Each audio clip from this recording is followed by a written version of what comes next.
was back in Leningrad. And a group from San Francisco, including a Russian immigrant whose family had immigrated to America, but he spoke Russian. And so Sergei had spoken to the children in Russian in this classroom and gave them the book. And as he was leaving, he said he felt a tug at his jacket, and he looked down, and there was this little Russian girl. And she looked up at him, and she said, "Mr. Sergei, my name is Natasha. I'm 12 years old. Here in the school, they told us that God does not exist. And my parents told me there is no God. It's a myth. But my old grandmother, who lives in our apartment, she believes there is a God. And at night, she would come to my bed when I was very small, and she would say, 'Natasha, don't believe what they're telling you. There is a God. He exists. You must believe that, Natasha.'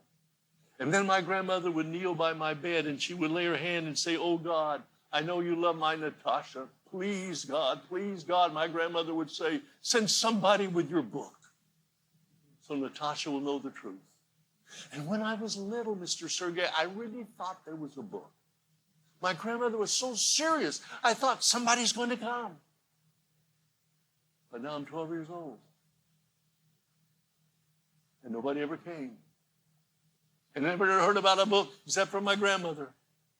And I decided my parents were right, my teachers are right. My grandmother's just old.